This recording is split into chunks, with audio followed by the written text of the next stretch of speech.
Economics to me means money. I don't know about the rest of you. And we have here on our panel today some of the richest people in the world. So you'll be anxious to meet them. We have a variety of people, and we are going to indeed travel through time. And because of that, if you have your program handy, you see that we are doing the world of economics, the rise of economic power in the Western world. We will be traveling chronologically today. So we will start in the 1300s and then progress all the way through. So remember, the wealth of someone in the 1300s may not be at the same balance as someone who is, of course, in the mid-1900s. But without further ado, I do want to go ahead and introduce our panel members. Our format today will be such that each of the panel members will be given 6 minutes in which to speak. And I do have the stopwatch handy to ensure that everyone gets their opportunity to speak. After each of the speakers, James Watt will be responding to the speakers, and then after that time we will open it up for you as the audience to ask any questions that you have of any of the panel members. So please feel free to jot down some notes of some just burning questions that you'll have for our directors. And by the way, I'm Dorinda Moore, your host for this afternoon. Sorry about that. So without further ado, I would like to introduce to you a very special gentleman. He is a citizen from the city of Tenochtitlan. Now that's the English pronunciation. He'll give you the proper Spanish pronunciation later. And a little bit about this city in the 1300s is a city in Mexico, which was grandeur and magnificent in style and beauty. And I will let our citizen who has returned to us from that city explain more. Citizen, please.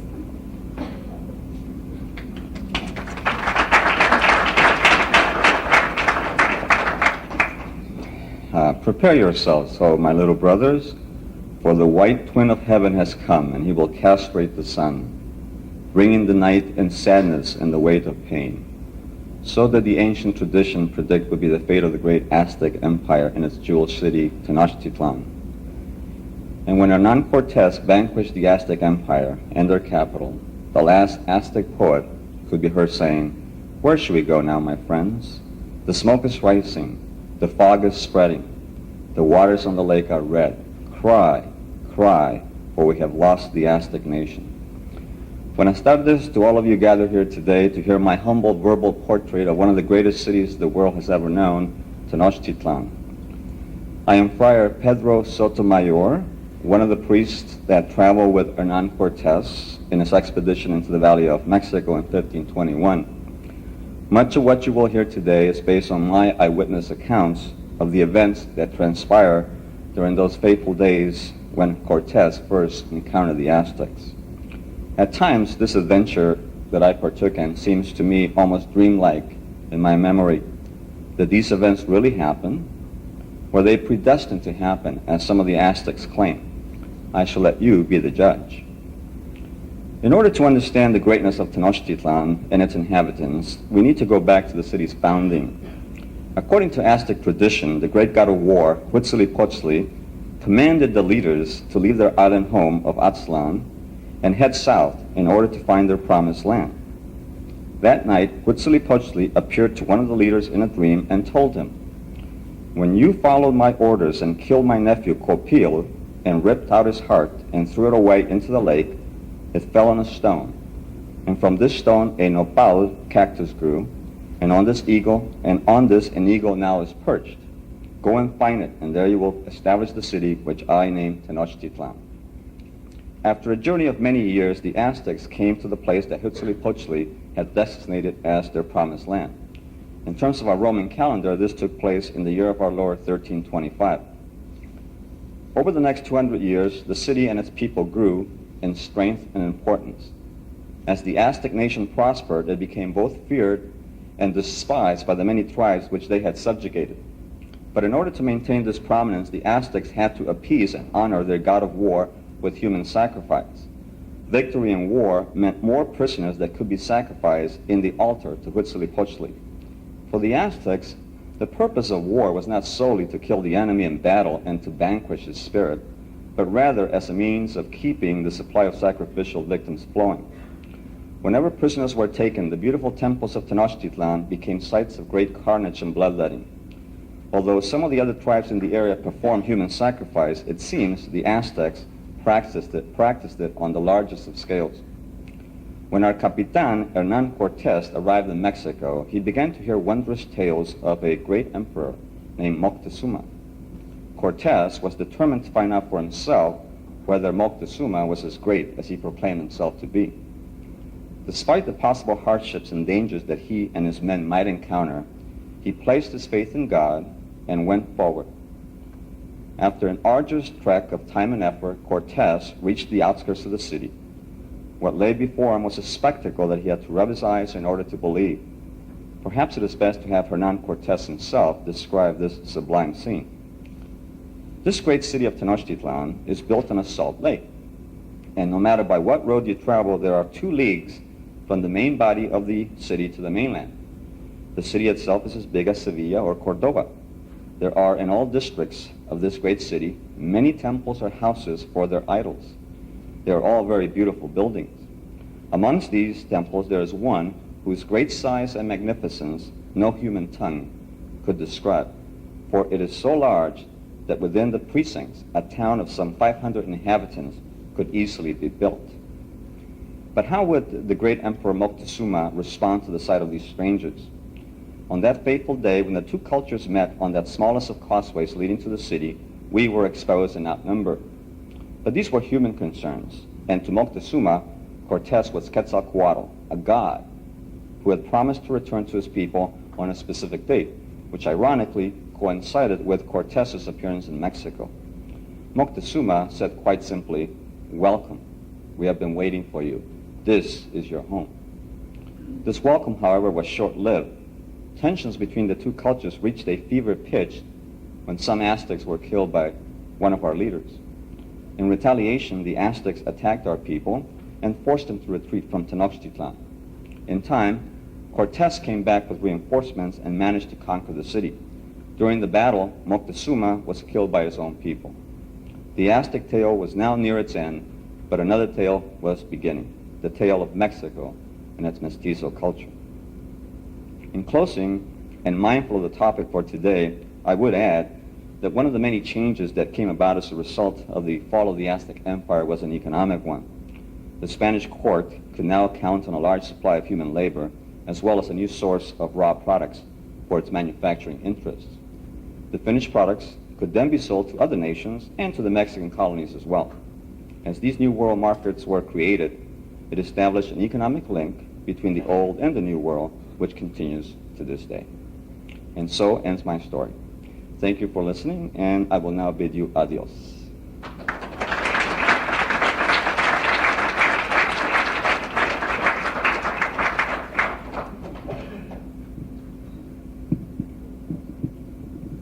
Thank you very much.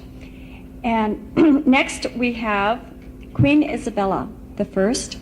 And Queen Isabella was the Queen of Castile, who very fortunately married a man who was on the throne of Leon. Together, their liaison created the union that laid the foundation for Spain's future greatness. And so without any other introduction, we will welcome Queen Isabella.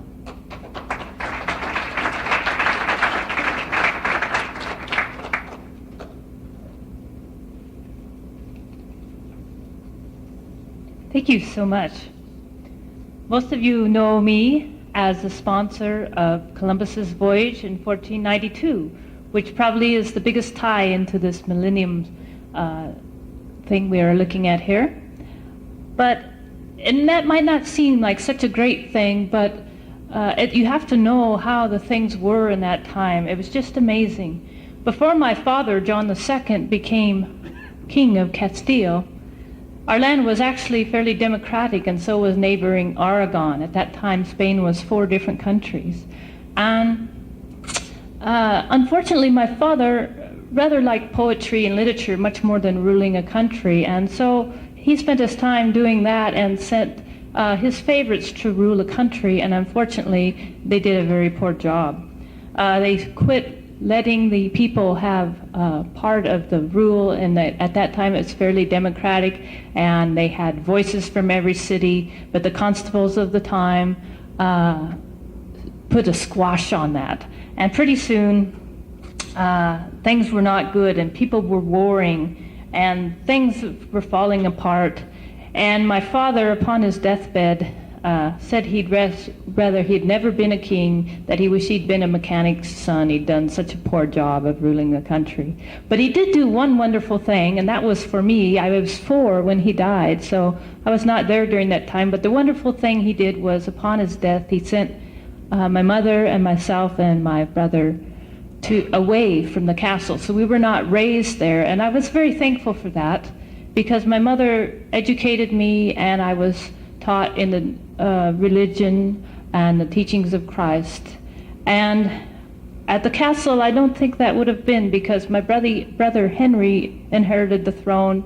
And Henry, unfortunately, he was not a very good man. He was, you could say, addicted to debauchery, or what you call nowadays orgies, I believe.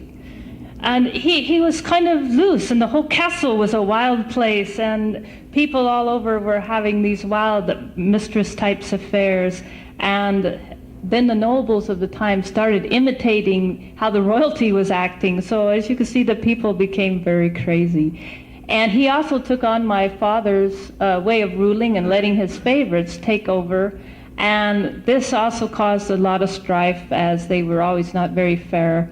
And pretty soon people were so unhappy with my brother Henry that they wanted to dethrone him and put in my brother Alfonso, who at that time was 11 years old.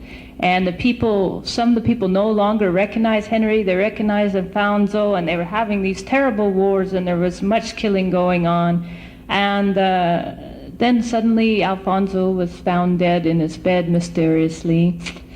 And so at that time, I was asked to be queen. I was 16 then. And I did not want to be queen, and my brother, Henry, had many times tried to marry me off for his advantages, but the people were demanding it, and they were ready to storm the castle and kill Henry. And so finally an agreement was made that in 40 days I would be queen, and I could decide who to marry for myself. And so with knowing I would be queen, I soon had many suitors, and they were very handsome, many of them. But the one that took my fancy was Ferdinand of Aragon. He was 18 at the time, and quite a handsome young fellow, and very chivalrous. And but Henry, although he agreed to these things that I would be queen, soon was going back on his word, as this was his way, and would not agree that anyone was good enough to marry me. So while he was away, I had Ferdinand come, and the country was in such turmoil that Ferdinand had to sneak across his country of Aragon into our country of Castile by posing as a servant, and he took care of mules and attended other people on the whole journey so that he would not be spotted that it was him. So we were married while Henry was away. Of course, we did not get Henry's blessing, and so he did not recognize us as queen and king. And so we were very poor for a time until Henry finally died, and we became queen and king. And at that time, we traveled the country wide and far, and talked to the people and tried to get things back in order as far as a voice of the people, getting the laws more meaningful. And Ferdinand's country of Aragon was also a mess at the time. His father and brothers were all warring with each other. And so it also came to be that they wished to join with us, and so slowly we started uniting into the country you now know as Spain. And so eventually I was approached by Christopher Columbus in the year 1484. He wanted to make these journeys to find the great Indies, of course. We didn't know about the New World yet. But we were in the middle of the Moorish Wars at the time, and so we did not wish to sponsor that, because as you probably know, it's very expensive to have wars. And so it wasn't until the year 1492 that we were finally at peace that Columbus convinced us to sponsor him. This was not popular with my people because of the expense. They could not see the reason to spend the money. But it's just like your people today go exploring the moon and the universe. Some people say, oh, we shouldn't spend the money, but that's part of being human, I believe, is to go explore and find out new things. And so we sent Christopher on his voyage, and he came back telling us of these wonderful new things he had found. And he was put in charge of the colonies over there that he first established. Unfortunately, he was much better of a explorer than in being in charge, because he did not rule very humanely. And we were trying to teach the Indians of Christianity, but if they didn't want to be taught, unfortunately, he killed quite a number of them at the time. So it was not the nicest introduction. But as it is, Christopher discovered the new land at that time, and thus the many events that have happened in the order that they have, because we were able to, Ferdinand and myself, bring these four warring countries of then Spain together into one unified body who became interested, instead of just civil war and strife, of looking and exploring and trying to find great new lands. Thank you very much for having me here today.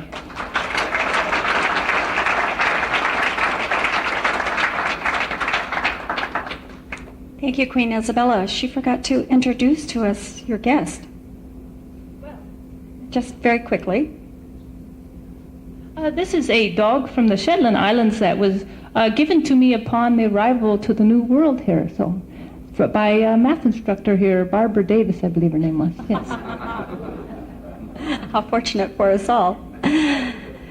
We move across and into time of Queen Elizabeth. Queen Elizabeth reigned in a very romantic era, and she came to power with her country's treasury being empty and the country's army at war, a very turbulent time, and yet the young lady whom we know a little bit about changed her country. Tell us how, please. Ah, a letter. What might it be? Oh, let's see. Ah, yes, I've got to use this, haven't I?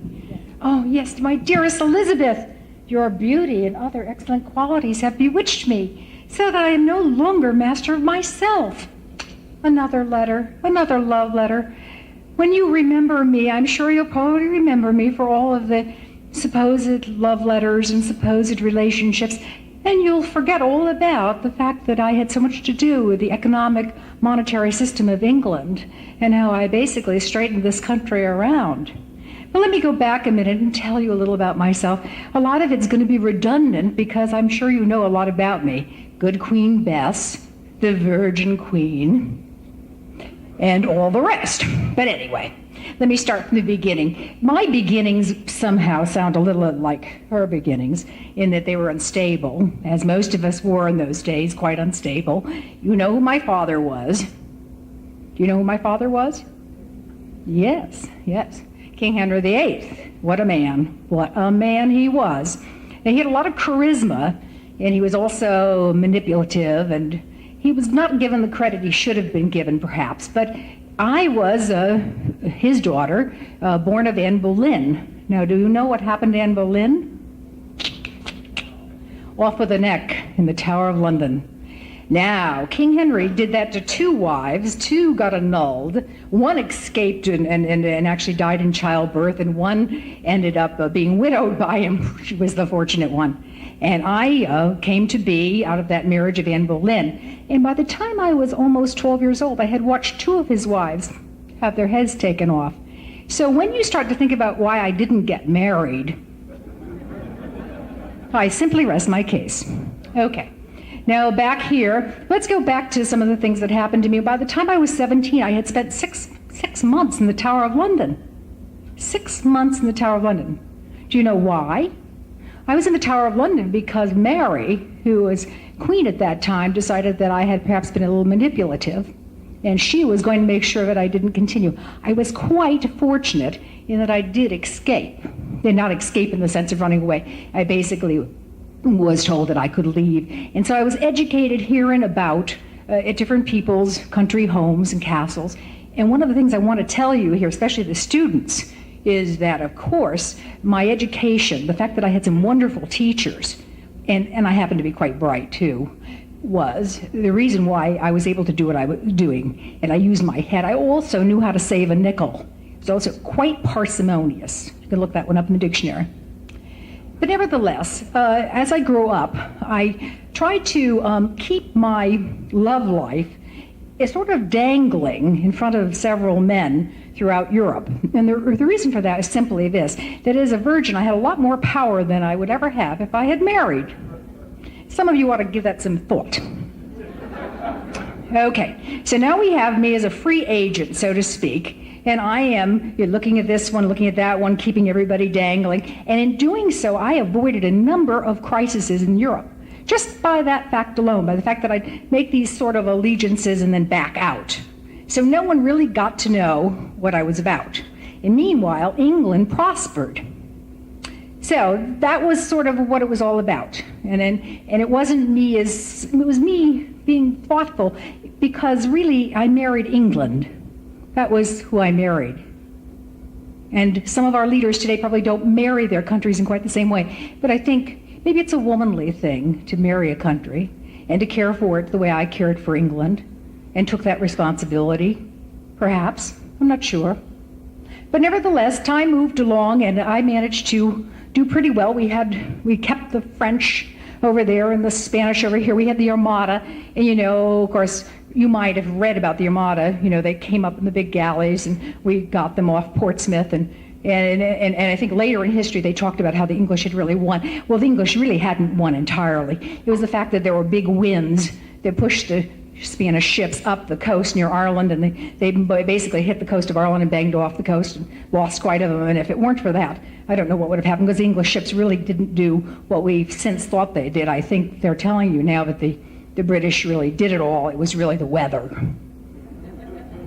Okay. So I just want to get a few things straight, because you know what history does. History adds moss to all things, and all of a sudden you think things that really never happened. So anyway, I want to close with what I did economically, because if I had been a man, this is what you would have been hearing from me, this economic thing that I did. But because I'm a woman, we get all mixed up in virgins and, all of that. But anyway, what I did was in 1560, our country was in great poor shape, disastrously poor shape. And the economic monetary basis was this, that we had been, my father was not good with money. And neither were the next couple of people. And I came along and I was the first one that had a certain sense of knowing how to deal with the dollar bill. So when I found out that our currency was debased, and basically they'd put in a lot of alloys into our coinage system, so the money wasn't worth anywhere near, it wasn't even nominally worth what it was supposed to be worth. Okay? Am I over?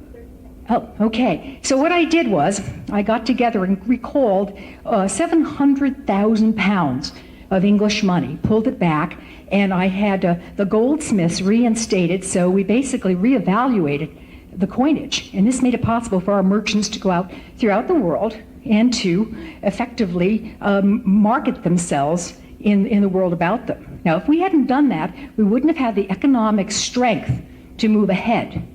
And if we didn't have the economic strength, we would never have been the nation we turned into. So all of the business about, the Anglican Church and how that came to be with my father and his divorces, all the business about virgins and me, all simply are one thing, but really one of the biggest things I did was economics and stabilizing England. And that's what I would like you to remember me for. Thank you.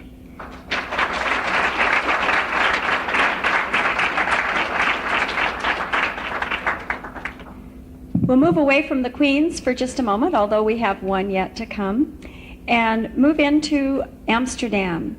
Amsterdam changed the way that we deal with money today, in that the bank that began there found a new innovative way to have international currency trade, how they could prosper and bank with one another in an international way. And so we have a banker from the Amsterdam Bank who will explain this much better than I could. Please welcome her.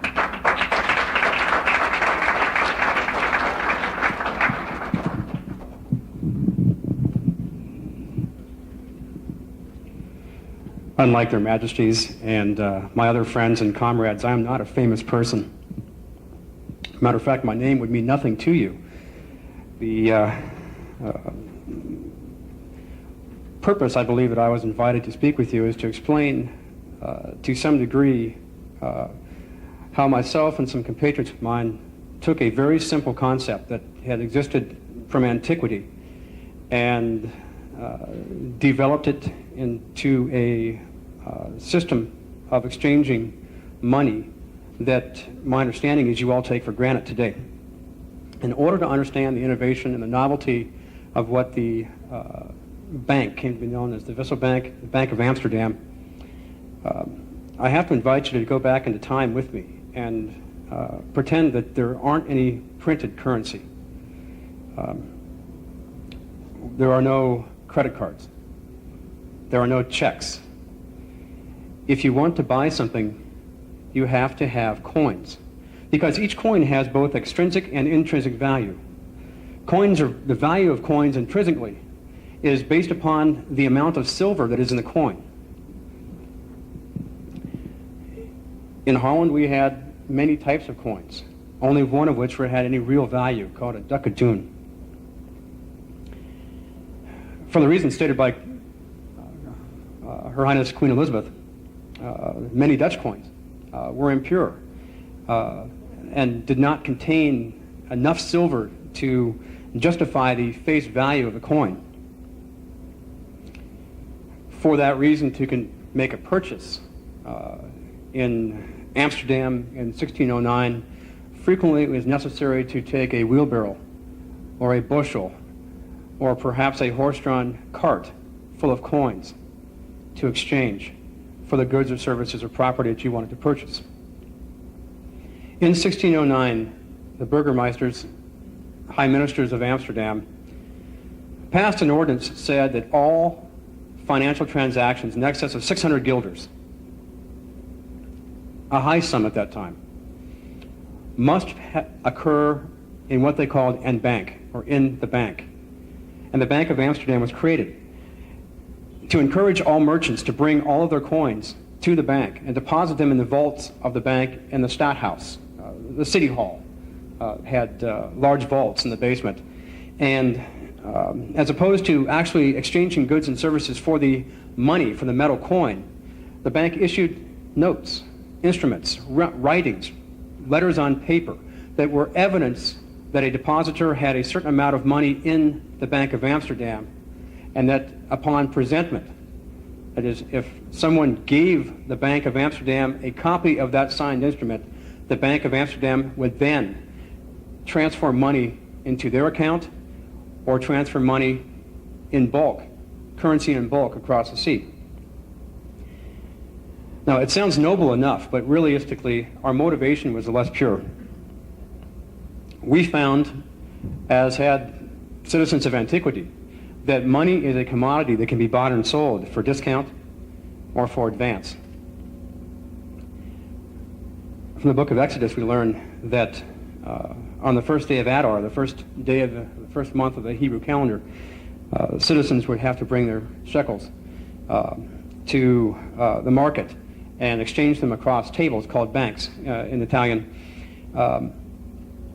and to deal with individuals called money changers.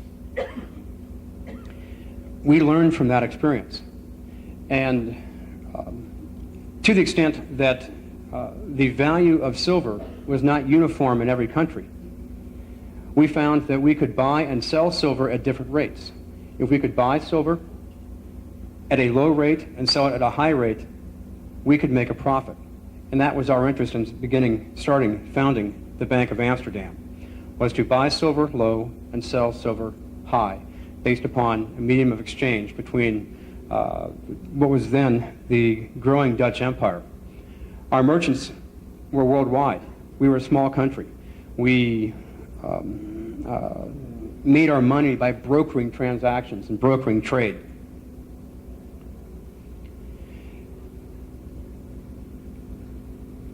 To that extent, and perhaps to that extent only, the Bank of Amsterdam, in taking and formalizing the banking as an institution as a mechanism of earning profit for its owners through the issuance of bills of exchange. Written pieces of paper that were evidence that the bank had money. Obviously has played a great role, as I understand it, in the emergence of modern economies.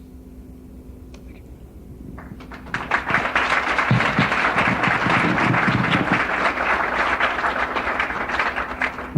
Sure, I'm glad he came around, or I wouldn't have a credit card. Next, we have Adam Smith, who is with us today, and he is, thank goodness, was part of our history, because it is because of him that we now regard our topic as economics, because he was regarded as the founder of modern economics. And I'm going to quote something that I heard about this man. He first formulated the view that the value of goods was determined not by their user value, but by their barter value. Please welcome Adam Smith.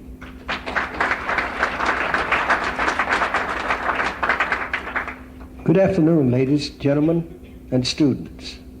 It's a real pleasure to be here with you this afternoon. And the fact that I was deceased in 1790 makes it a pleasure for me to be anywhere. But it's a special pleasure to be here with a fellow Scotsman of mine and an old friend, Mr. James Watt, who spoke to you this morning. Now, my name is Adam Smith, and I wrote a book called The Wealth of Nations, which has been considered to be a classic for over 200 years. Any of you who have studied econ in college no doubt have become familiar with my book, but you are less familiar with me as the author of the book. I hope to change that somewhat this afternoon while speaking to you. I hope that you will become a little more familiar with Adam Smith. I was born in Kirkcaldy, Scotland in 1723. My father was a writer of laws. In today's language, you would call him a lawyer or an attorney. My mother belonged to the Douglas clan of Scotland, and the Douglas clan were quite well known in Scottish history. They were extensive landholders. My mother's inheritance allowed us to live quite comfortably and enabled me to attend some of the finest schools of our time. At the age of 14, I enrolled in the University of Glasgow in Glasgow, Scotland, and at the age of 17, I enrolled in Balliol College at Oxford University in Cambridge, England. After my time at Oxford, I returned to Glasgow as professor of logic and psychology. Now, one thing that if you read my book, you will never find the word economics in the book, because the word was not even invented at that time. It was later that this word came into use. In my book, it's always referred to as political economy. Oh, excuse me.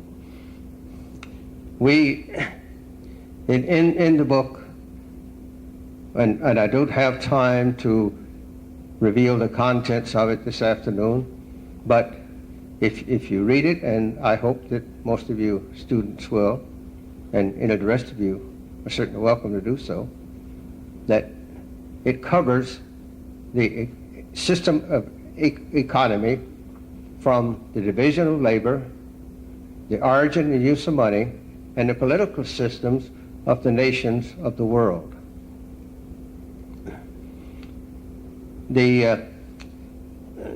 Excuse me. In the system that we were using at the time was the difference, some differences that you would find today. But if you read the book, you will be surprised at how little the economy, or the political economy, has changed from that time until today. Now, we have advanced in many ways, or you have advanced in many ways, but the economy, which was espoused by many of the professors of the day, has changed very little. During my time, after the first book that I published was The Theory of Moral Sentiments.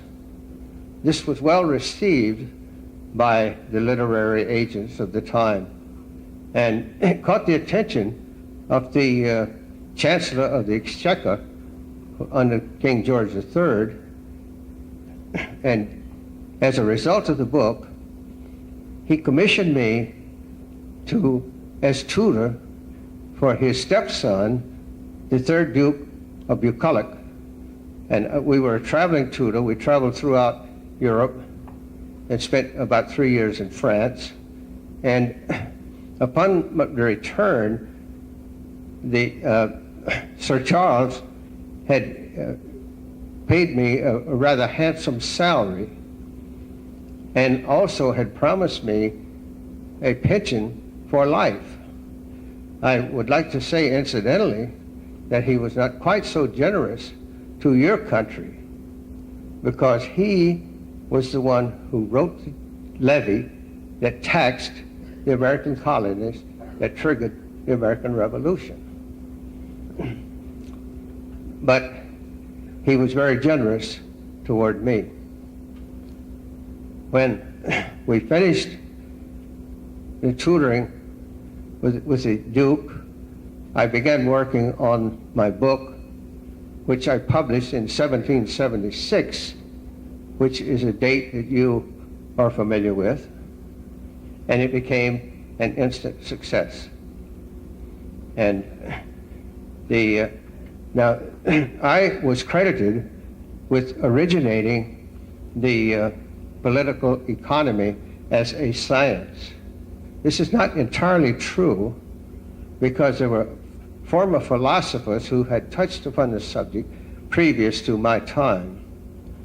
I will accept the credit, though, for bringing it to the forefront as a science. Also, it has been established that I engineered what is called the laissez-faire type of economy. These were words that were added later to me. This is not in my book. But the laissez-faire type economy, well, I do advocate that. The meaning, of course, being non-government interference in the marketplace. And we still, those of us who advocate this policy, do not believe that the government should be involved in setting commodities, prices, wages, etc. We believe we believe in the law of supply and demand. Now, we Scots are considered to be rather stingy, dour people. We're not entirely. We don't consider ourselves as being stingy or close with our money, but we do advocate practical, and that's the way we consider ourselves, as being practical, because we don't see any reason for paying 10 cents for an object when you can buy it for 5, especially if you are willing to haggle over the price a little bit. And neither are we completely without a sense of humor.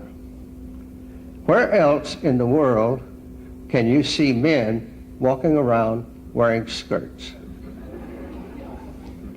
Thank you for listening to me this afternoon, and you have a good afternoon.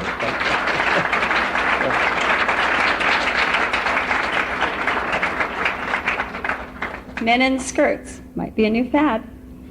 Next, we have with us someone who is quite the opposite of Adam Smith, and that he is known as the father of communism, advocating that the government take charge of the money. And that, of course, would be Karl Marx. Please welcome him to her.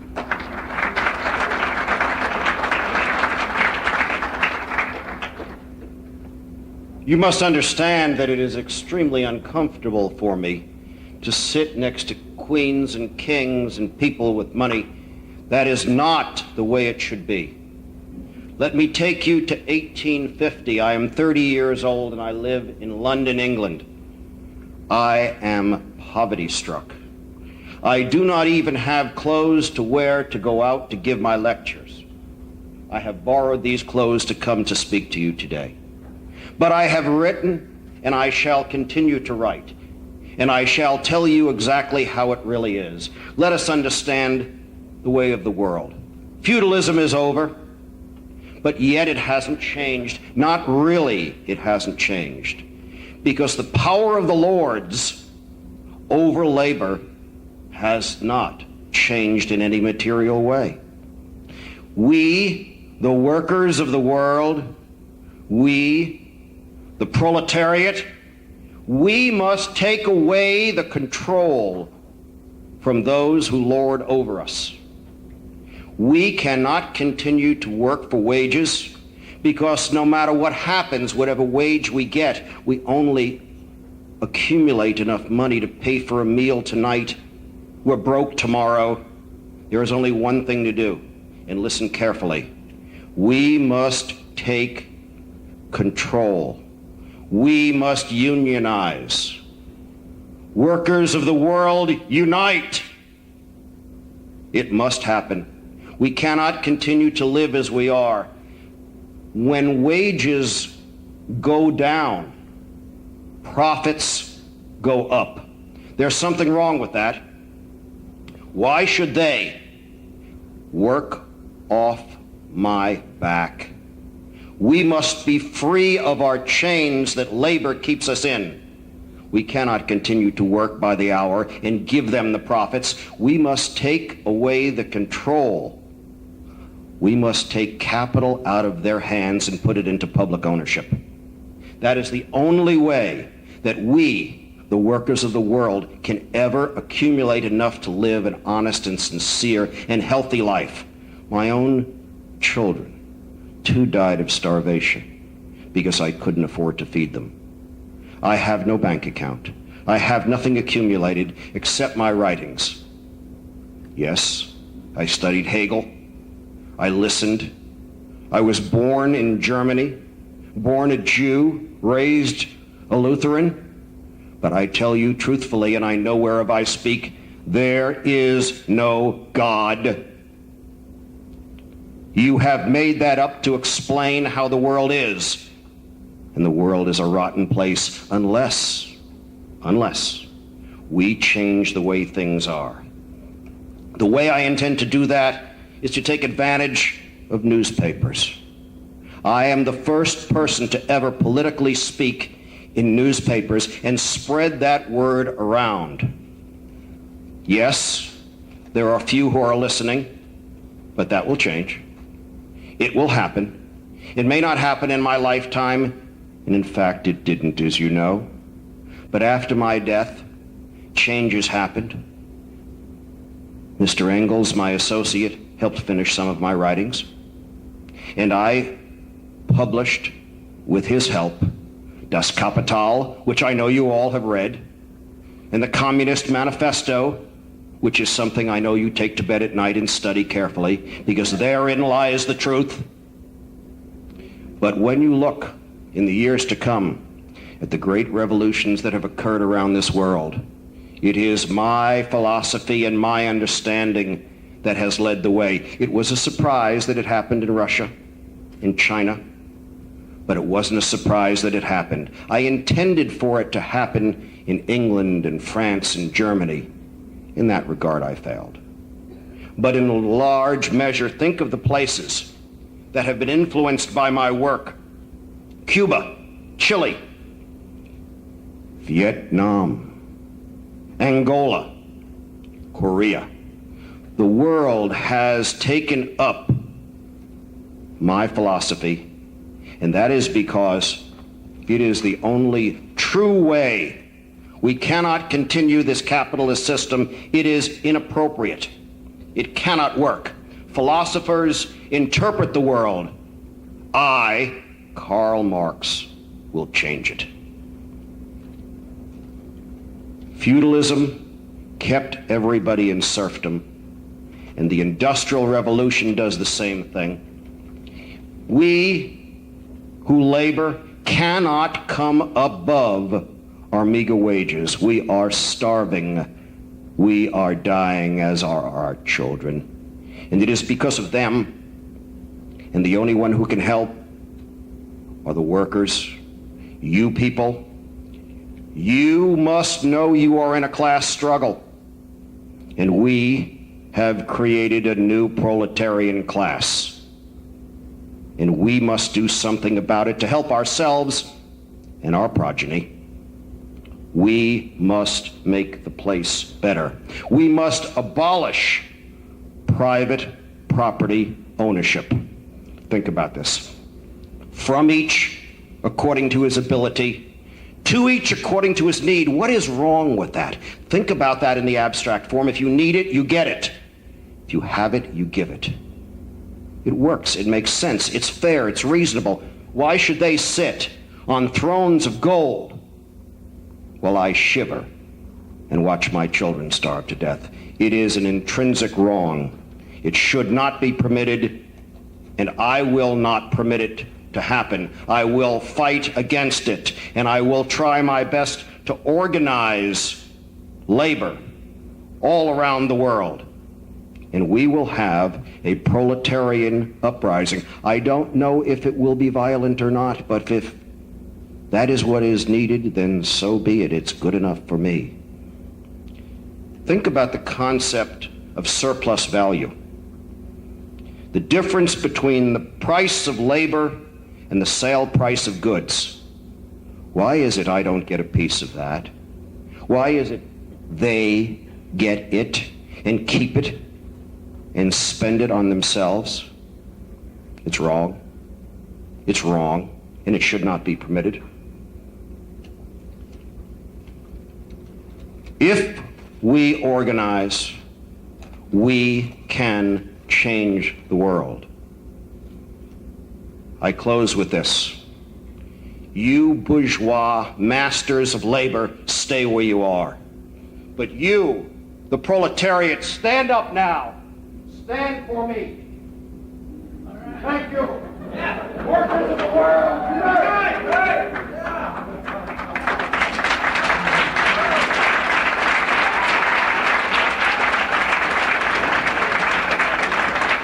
Thank you, Mr. Marks.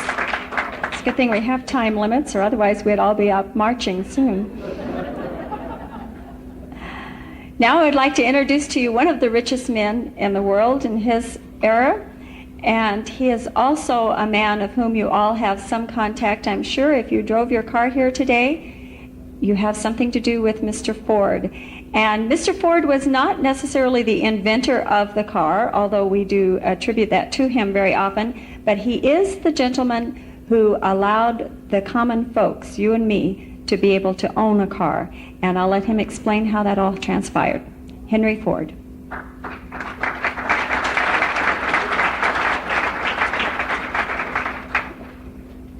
Thank you. I will build a motor car for the great multitude. It will be large enough for the family, yet small enough to run and maintain. It will be built of the finest materials, by the best men to be hired, with the simplest designs that modern engineering can forward to us.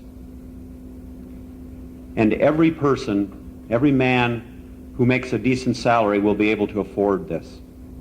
This has been my dream. I want to talk to those of you who are students, those of you who work with your hands. You need a dream. You need something to propel you forward in life to success. You'll meet many barriers in your life. I met many barriers in my life. I was born on a farm. My father expected me to be a farmer. Many of the barriers you'll find in your life are the expectations of other people. After a time, I went to work as an engineer. I was the chief engineer for the Detroit Edison Illuminating Company. And they expected me to stay on there. They thought they'd given me a good salary. And so I again ran into the expectations of others.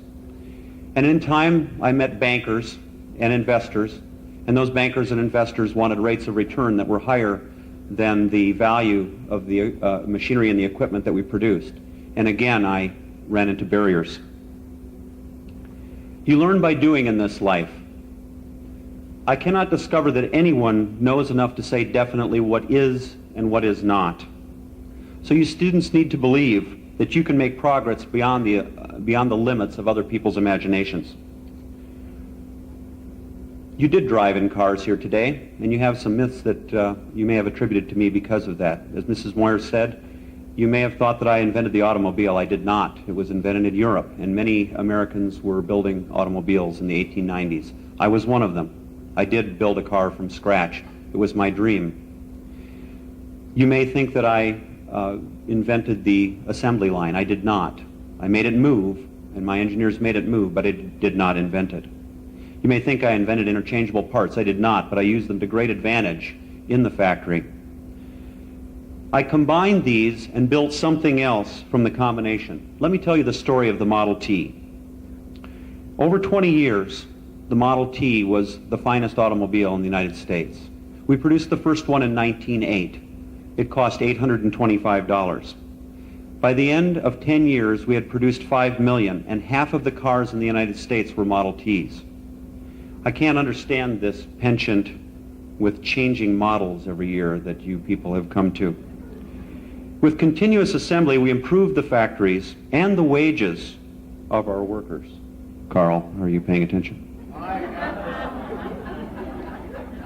At that time, $2.50 for a 9 to 12-hour day was the norm, but we decided that it was taking too much time to retrain people. And we decided to pay $5 for an 8-hour day of work and run 3 8-hour shifts a day to get the most from our factories. And an amazing thing happened. Thousands of people flocked to our factory gates, and not only that, my workers could afford to buy the very cars that they made. The Model T cost $525 in 1912. We had reduced the cost $300. By 1921, we produced 60% of the new cars in the United States. By 1924, we produced our 10 millionth Model T, and the Model T then sold for $290. We had reduced the cost to that, much less than the average wage in the United States at that time. People called them Tin Lizzies or Flivvers. People liked them very much. They love to drive them. They love to drive them today. You see them driving down the highway at about 35 miles an hour. My dream had come true. When we stopped the line in 1927, we produced the last car, the 15 millionth Model T. How did we do it? If you think of standardization as the best you have today and then go out and improve on it, then you've got something. Edison was my idol. He inspired me and encouraged me.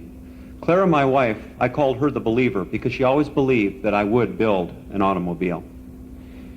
After 2 failed companies and after a patent lawsuit that I was successful in, I drew investors to the Ford Motor Company by racing my early automobiles with Barney Oldfield at the wheel. I designed the Model T, though, for working families. The steel was made of vanadium steel, fine, strong, light steel. I examined the wreckage of a French car at a racetrack and found that the reason that the car went so fast was that it was made of the lightest steel. I was always tearing equipment apart and looking at what makes it work. I'm irritated today that there's so much noise in this room from machinery that's obviously not running well. We eventually built the assembly plant to run continuously, like a watch. The workers' movements were also timed, especially for efficiency. We did time motion studies. We reduced the time to manufacture by standardizing all of the parts on the automobile. The workers, we continued the assemblies and putting the assemblies together in a precise manner, moving each of the assembly lines at the rate that that worker could put the parts together most efficiently. We gave each worker every second they needed to produce the part and not 1 second more. When workers grew tired, as they did grow tired of these repetitive tasks and the repetitive nature, this is when I determined that we needed to pay the workers more for their work. Other businessmen protested and claimed that I would go broke. But I knew that we would produce Ford automobiles better and faster and sell more of them. The payment of $5 for an 8-hour day was one of the finest cost-cutting measures that we ever introduced. I went on for 20 more years to live after the Model T, the final Model T rolled off. We built the River Rouge plant. 81,000 workers eventually worked at the River Rouge plant near Detroit. We produced the armaments for World War II, B-24 Liberator bombers, 85,000 airplanes in all. We produced almost 250,000 Jeeps for use by the military. And I lived until 1947 and spanned World War II. I'd gone from the Civil War when the country was agriculture and carts and moving to markets to a time when there were roads and factories and people lived in urban areas.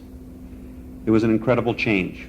I made $1 billion and I created some of the most efficient ways to make machinery ever known. Thank you for your time today.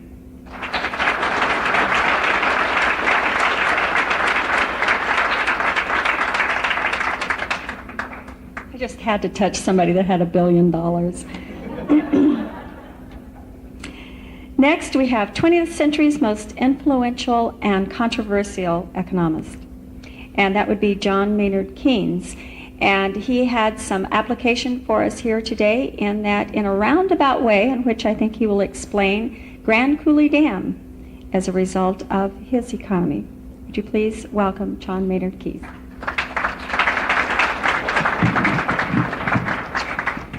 Thank you. Well, I, like my colleague here, Henry Ford, also spanned the change from the 19th century to the 20th century.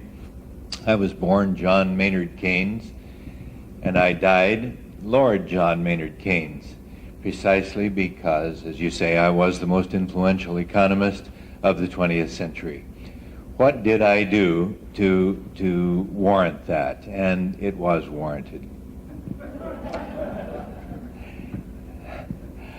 I started life very comfortably. My father was an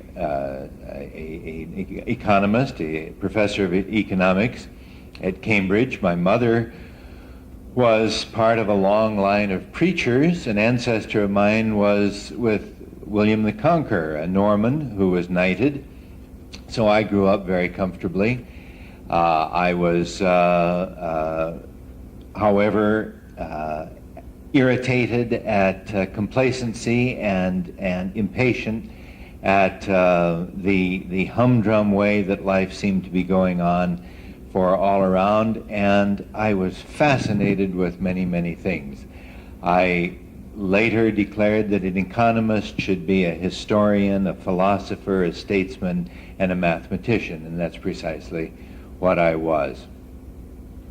I went to Eton. I became a colleger, as we called Etonians, and there got a scholarship as a mathematician to go to Cambridge. Mathematics was fascinating to me, and I later wrote a book on probabilities. But more important to me during those years was my participation in a wonderful group of people called the Bloomsbury Group. Now, the Bloomsbury Group has been maligned somewhat because of some of our members, Virginia Woolf, a good friend of mine, and others, but the fact is the Bloomsbury Group was a liberating kind of group of people. We were free. We saw ourselves as, in fact, the carriers of a new enlightenment, and we were free to eschew those things which we felt had been encumbrances or had become encumbrances, the hocus pocus of Christianity, for example. And we saw as our opportunity to find new ways to do things. We revered art, we revered aesthetics, but most important, we revered hard work and, even more than that, love. Love was an important integral part of the Bloomsbury group, and we certainly were practitioners of love. All of this was supported by a very stable 19th century. It was a 19th century that had produced some economists who predicted that things would always be stable if we followed the dictates of Adam Smith, laissez-faire economics. The dictum of that era, that movement, that period, was that supply creates its own demand. I too believed that during my first years as an economist, but then something awful happened, the First World War. I was not an armed participant in the First World War, but by then I was a member of the British government. I had gone to the India House straight from Cambridge, where I wrote my first book about the Indian economy, and I opposed the First World War. I declared myself a pacifist. I wasn't really, but I was a pacifist in much the same way that people of the 60s generation, as I understand it here in the United States, opposed the Vietnam War. It just didn't seem to make very much sense to me that Great Britain should get into the First World War. Following our victory in the First World War, we, Great Britain, and particularly the French, a nation that I found consistently to be the cause of many problems in Europe, and I was reminded of some of Mark Twain's words about the French. The problem was that Germany lost, and the victors decided that they need to suffer for having brought that war on us and having lost it. So there were very, very severe reparation payments demanded of Germany, which caused the continual decline of Europe. I wrote my first great book, The Economic Consequences of the Peace, as a result of that, in which I pointed out that if we were not to ease up on this demand for money from Germany, we would all suffer the consequences, and I was right. What I pointed out was that we needed to spend on peaceful things what we were willing to spend on war. And in the following years, I created my general theory of employment, interest, and money, which explained in great detail, very difficult detail, the processes by which your country, the United States, needed to spend money that it thought it didn't have to get out of the Great Depression. I was the economist of the Great Depression. We needed to indulge in what came to be called deficit finance so that we could create prosperity and get out of the Depression. I died having married a Russian ballerina in 1946, following the devastation of the Second World War, and having been very instrumental in creating the Bretton Woods Conference, which created the economic foundation for the Western world today. I think my time is up. I thank you very much for your attention.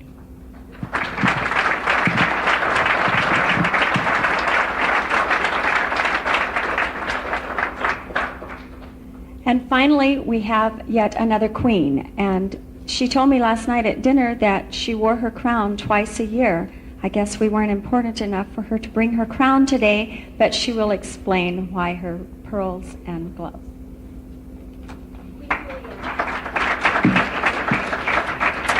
Good afternoon.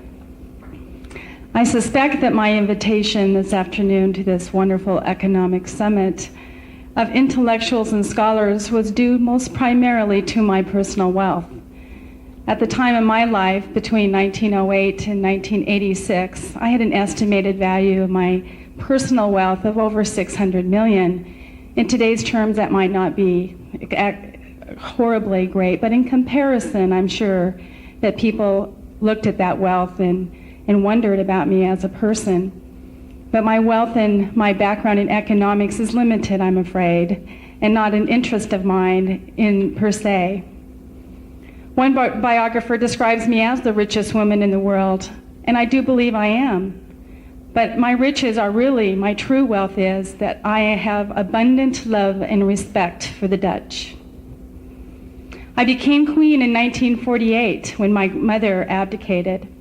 And as she put it, she wanted young blood in the throne. However, I was 39 at the time, had been married 10 years, and had 4 beautiful, wonderful daughters. I prefer to be called Madam to your Highness, and I enjoy American cigarettes and movie stars. If my destiny had not lain elsewhere, I think I should have preferred to be a social worker. In fact, a favorite day for me really is a light lunch and to get into the car and make surprise visits to hospitals and schools. I particularly love to speak to children.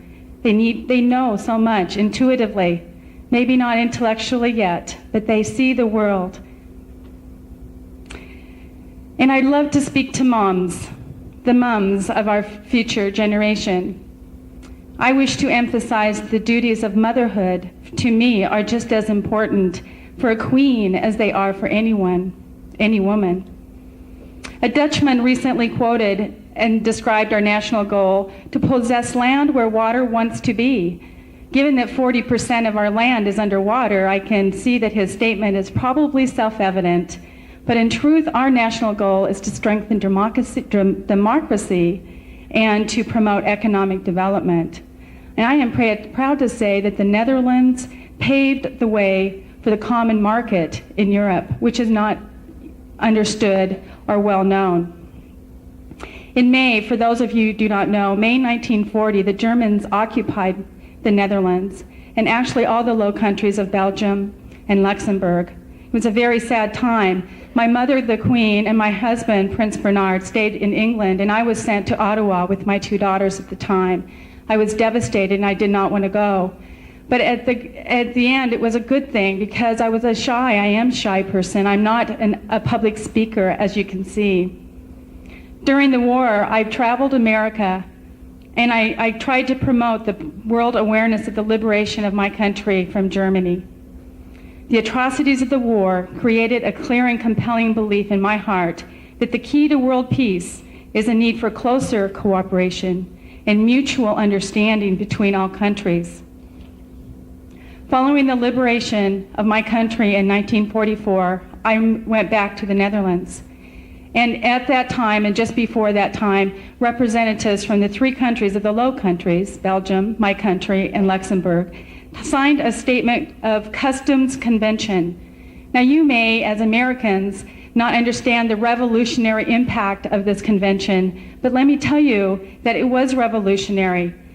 In America, you are accustomed to economic free trade between your states of America, but in Europe, voluntary economic integration between sovereign nations was not seen as logical or in the best interest of individual nations. And now in our global economy, you can see what a foresight that was. Sadly, though, and with much frustration, it did not happen right away. It took over 10 years, and 3 other nations came with us and joined with us to start the common market. The economies of our Low Countries have made amazing gains since this World War II, and I am confident that my country has benefited from the philosophy of the flow of goods and services between our neighbors, and I am grateful and proud to be part of that. But when I look at what people have said about my queen and my time on the throne, I think most people would say that my interest has not been in the economic work of my nation, and they probably are right. I have probably focused on the psychological work. While possibly misunderstood, My focus is and always will be on how people can work together cooperatively. As peoples of the world today, we must all get to know the organic and spiritual nature of our countries. To achieve this, we must respect one another and not force each other into the same mold as ourselves. This mistake is made too often in every country, my own not excluded. Getting to know and understand each other is the starting point for world-oriented thinking, which we both so badly need in this time we live. Thank you very much.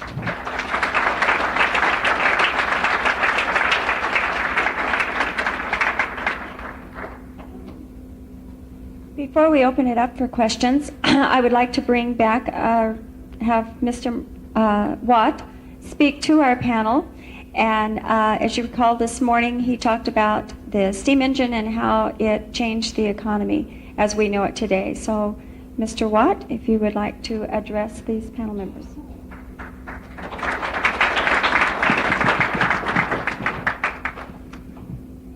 It was very interesting listening to the panel this afternoon. I would like to thank some of the members that preceded me. Certainly, Queen Elizabeth, I'm thankful that you stabilized the economy in England so that when I needed to borrow some money to advance my ideas, it was available. And I certainly want to thank the gentleman from the bank who worked out a system of money so that money even existed so that I could borrow some. I am very thankful that my very good friend, Adam Smith, was able to convince people that the intrinsic value of a commodity was worth more than the amount of metal that was in it, that it was what people were willing to pay to get it. And that allowed my inventions to be worth a large amount to the society that was forming at the time. As people were demanding a higher quality existence, I was able to negotiate with them that my inventions would allow them to have a higher quality existence, and therefore my inventions were worth a lot. It is unfortunate for the gentleman on the end that the Queen of Spain was able to have the technology developed that I worked on as I first started out my career with mariner's compasses, so that the New World could be found and then plundered when the developed technology that I was supporting collided with the Stone Age culture. My condolences. However, I did appreciate the metal that was shipped back to England so that we could form it into objects to advance our quality of life. Then several of the members that come after me in history, I think that they should be thankful that I did my job. Because of my work and my influence in the Industrial Revolution, Mr. Ford had the technology that was developed during my day so that when the internal combustion engine could replace the steam engine, that he could make $1 billion. It was very nice that the economics of my day weren't captured by all of the world, or a fellow such as Mr. Marx would have never had his moment of glory. And two of the later members who made other contributions in the world of economics, and also a queen who has promoted world interests, they couldn't have had their positions of comfort in their society had it not been for a man like me who started out one of the workers, but because of my skill and because of the Industrial Revolution, I was able to become one of the wealthy, so I got to sit on the end of the bench. Thank you.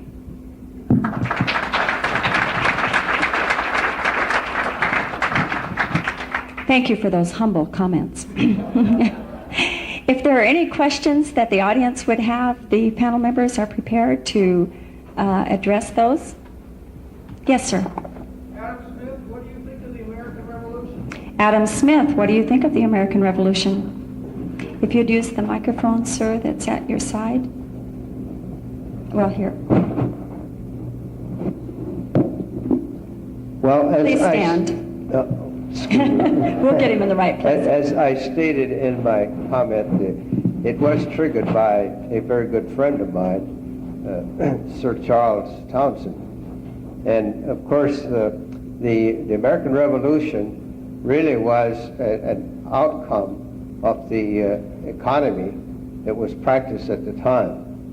And I would have to admit that even though that I was a citizen of Britain, that I would have been in favor of the American Revolution. As a matter of fact, I supported it because of the economy that we were practicing against the colonies. And I really think that it has proven to be one of the greatest nations that ever existed in the world. Thank you. Thank you. Any other questions?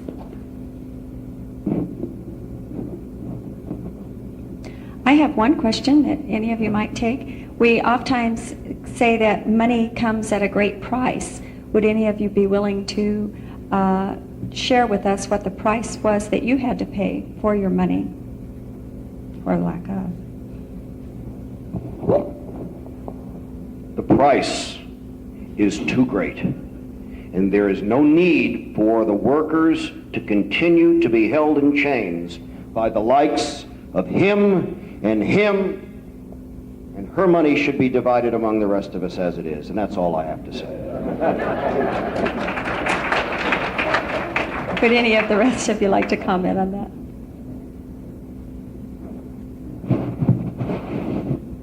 Yes, No. I would. Okay, please do, Mr. Ford. While it's true that I made a great deal of money, a business that makes only money is a poor business indeed. And the welfare of the workers in the business is very important.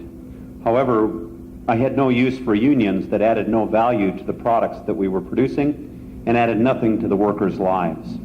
The workers did a good job in the factory, made great cars, we did it together, and there was no need for unions, and so I opposed them vociferously throughout my entire life. I remember well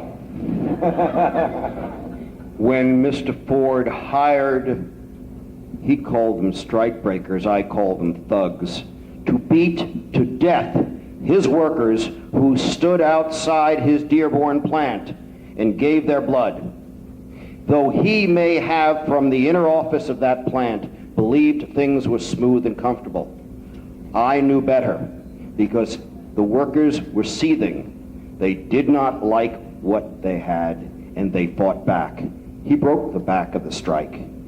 Money has power. Yes, sir. Being in a business, of course, that generates nothing but money, I felt compelled to comment. If it hadn't been for the ability of the banking industry to sell funds worldwide and generate great wealth within the bankers, then the industrialists of the later generations would have had no source of capital with which to build their factories, their industry, with which to borrow to pay their workers. To that extent, I think that the banking industry, as opposed to being an evil, is very much a benefit when properly used.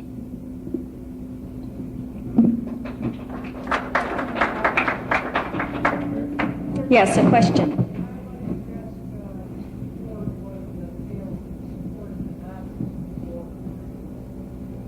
Mr. Ford, would you like to expound on your position of the Nazis in World War II? Yes, I would. It's not entirely accurate that I supported either the Germans in World War I nor the Nazis in World War II. I had pacifist leanings. I financed a pacifist ship with 190 people aboard to go to Europe and try to talk the European leaders in World War I out of making war with each other. When it became inevitable that there was a war, then we produced some of the armaments for World War I in my factories.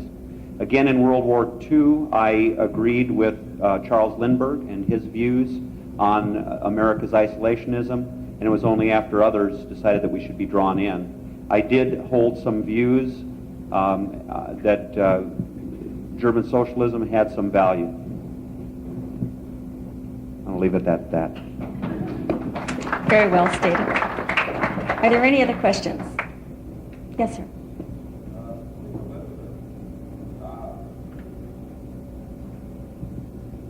How is it that you were able to condone Francis Drake's maneuverings in the Pacific? Queen Elizabeth, would you please comment on Sir Francis Drake's maneuverings in the Pacific? A great deal of what occurred during my time was brutal, and that was an accepted tenure of the time. And so within the realm of me being in my times, there was never a thought of the brutality or the ignorance or the barbarism that existed in the 1500s to be anything unique or different at all. I hope, you asked me this question, but I hope in your own times you might see something different.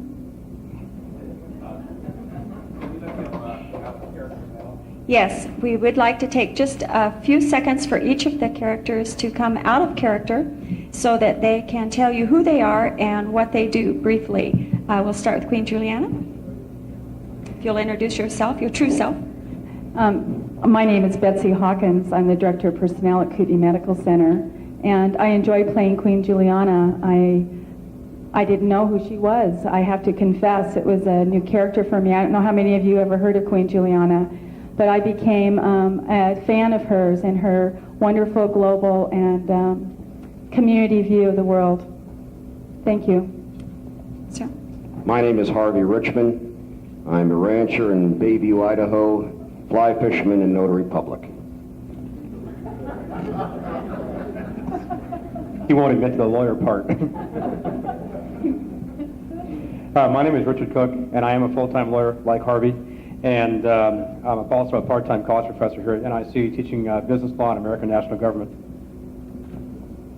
My name is Barb Davis, and I'm a mathematics instructor here at NIC. And I found it very interesting reading about Queen Isabella after being arm-twisted by Tony Stewart there, especially the turmoil of those times when we think about some of the things that bother us with our governments now, and you compare it to what people of those days had to go through. Is just amazing to read about. And as you might also guess, I also show dogs. I'm Dawn Atwater, and I'm coordinator for the Alumni Association here at NIC. I also teach marketing. And Queen Elizabeth, it was a challenge for me because I found that I'm not so sure I really liked the woman. Essentially I found out that she was extremely cruel. There were many times when she sent somebody to the Tower of England to be beheaded, and what she would do is, when they were to be hung, she would tell people, don't hang them completely, so when they drop them, we can disembowel them when they're still alive. So she's one tough cookie. And so there was a side to her and a side to the Times. 20,000 people were dying of the plague in London while she was running around with 240 dresses. So there's some juxtapositions that make it very hard for me to handle it, but then in the context of her times, all things are understood. My name is Hugh Olin Smith, and I use the double name for the simple reason that my parents called me by my middle name, and that became very confusing because it was always signed as Hugh O. Smith. But there are many friends that know me by both names, so I put that in as the double name. And I am a retired Marine engineer, and I had never gone to college until I retired, and I attended North Idaho College, and I took every class that Tony Stewart taught in political science and enjoyed every one of them.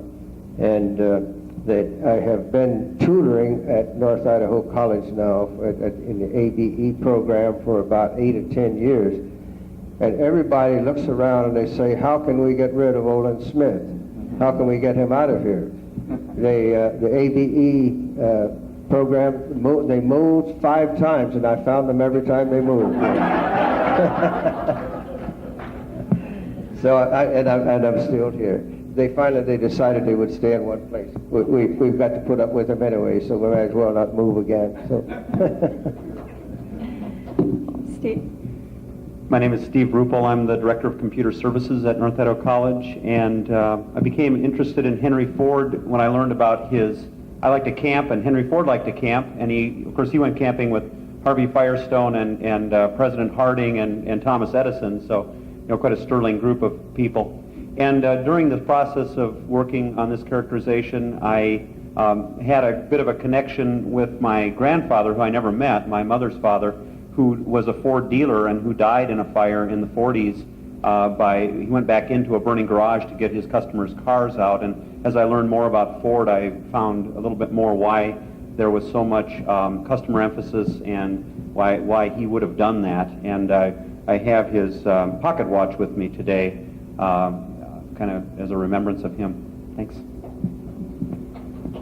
My name is Keith Johnson. I'm a retired Foreign Service intelligence officer now living in Spokane. I have for very many years been an admirer of John Maynard Keynes, who is now often criticized.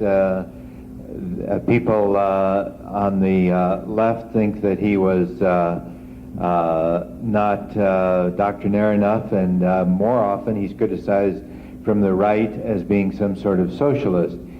He was not at all, of course. He was, along with President Roosevelt, the intellectual person who really saved capitalism. The alternatives in the 1930s were fascism, Nazism, and Stalinism. And John Maynard Keynes charted a middle course that in fact saved capitalism for us. And so therefore I've been an admirer of his for a long time and have enjoyed doing this.